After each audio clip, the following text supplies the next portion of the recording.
sebelum kami mulai ke materinya, kakak jadi pengen nanya dulu nih ke kalian. Dari kalian semua kira-kira ada nggak sih yang kalau misalkan belajar itu sukanya tuh ngebaca buku atau kayak ya dari modul-modul dari papan tulis tuh kalian kayak lebih fokus utamanya tuh ke bagian papan tulisnya gitu.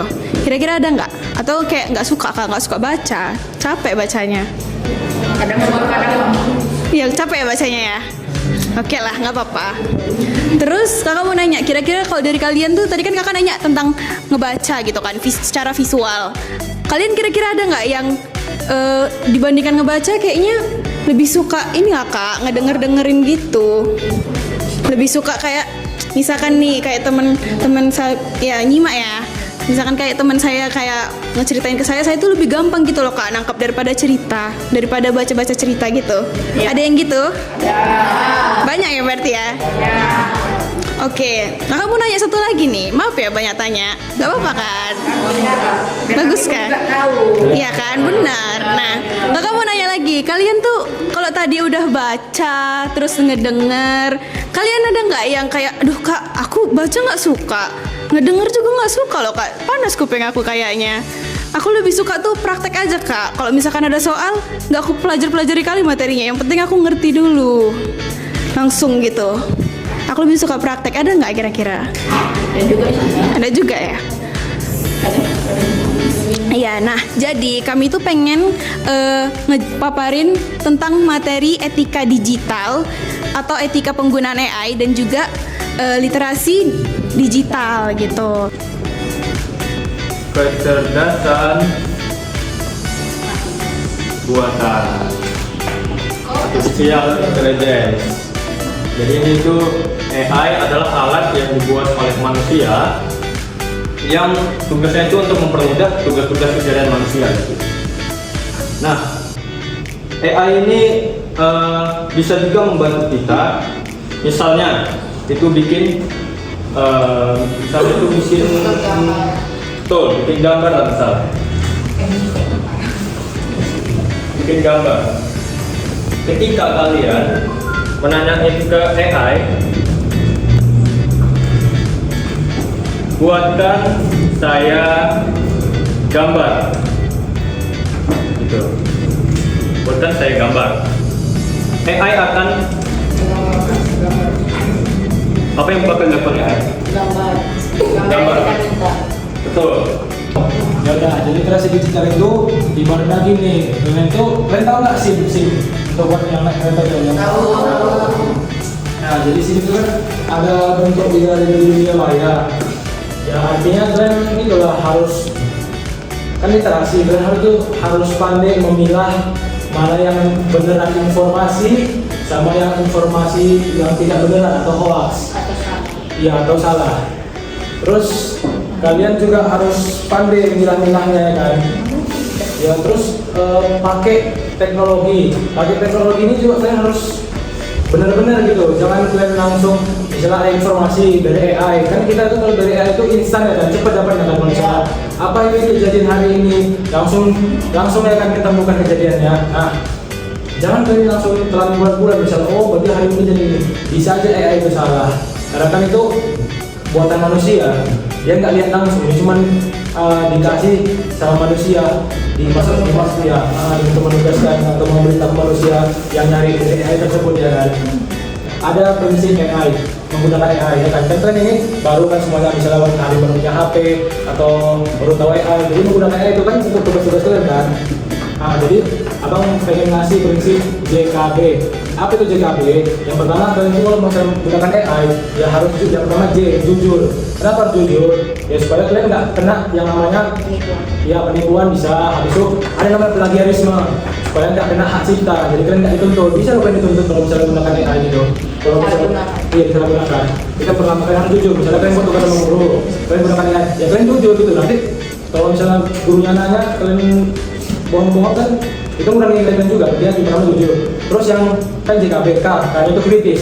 Kalau kalian dapat informasi dari AI, pokoknya cross check lagi, cek informasi resminya, cari itu fakta atau hoax, ya kan kritis. Terus yang B bertanggung jawab, ya kalian harus bertanggung jawab kalau menggunakan AI. Kalian harus Menanggung resiko. ya berani menanggung resikonya kalau misalnya udah kena masalah. Habis itu ya cari informasi kan benar lah. Yang AI itu digunakan untuk kebutuhan kalian. Misalnya kalian nih mau mau presentasi kayak gini, kalian itu cari idenya aja.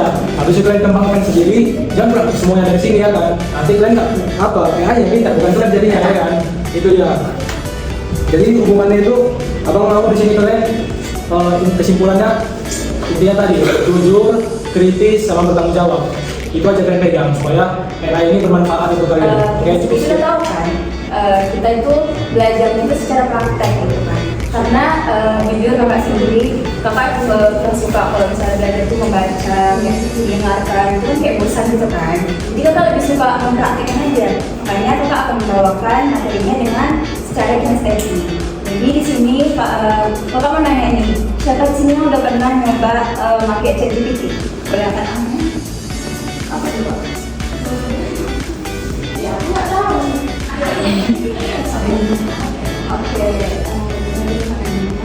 Jadi kalian udah sering kan gunain ChatGPT itu kan untuk tugas-tugas kalian gitu kan. Sebenarnya boleh kalian gunain ChatGPT itu untuk tugas-tugas kalian, tapi nggak boleh kayak gunanya itu misalnya kan butuh nih pertanyaan gitu kan, jawaban dari ChatGPT kan nggak boleh kayak telat mentang-mentang gitu kan, harus ngerti kan apa yang dijelas sama ChatGPT-nya, terus kayak iya betul atau salah. Apalagi itu kalau misalnya kalian nanya soal matematika nih sama ChatGPT itu jujur nggak akurat ya. Jadi jangan coba-coba kalau misalnya pakai AI itu nanyain soal matematika. Jadi di sini kakak boleh minta 3 orang yang punya pertanyaan untuk ditanyakan ke AI dari mana.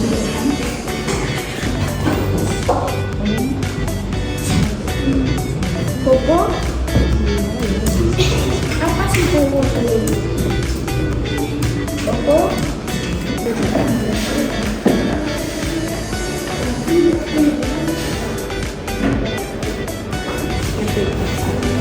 jadi kalian kalau misalnya nanya sama ChatGPT itu, kalian tuh harus ngerti ya sama jawabannya. Jangan asal terima-terima aja, asal tulis-tulis aja di buku soal kalian itu ya. Nanti kalau misalnya kalian ditanya sama guru kalian sama apa jawabannya yang kalian buat itu, kalian nggak tahu kayak mana, kan bahaya kan. Jadi kalian harus paham ya apa yang dibilang sama ChatGPT itu. Kalau ada Jadi aku mau jelasin dikit aja tentang websitenya. Ini Sinergi Literasi Digital dan Etika AI. Itu adalah judul dari materi kami yang kami bawain dulu. Dan konsep intinya ini adalah ya kata kunci dari judul-judul tadi. Nah, scroll lagi ke bawah, ada strategi penerapan yang tadi kan, yang ada visual, audio, terus ada kinestetik. Nah, ini bahan ajarnya. Hal-hal tentang AI yang harus kamu ketahui. Ada aturan dalam menggunakan AI, dampaknya, judul berkali-kali, tantangan dan risiko, dan AI untuk kebaikan. Nah, lebihnya kalian bisa searching lah atau tanya ke AI itu sendiri tentang apa yang mau kalian tanyakan.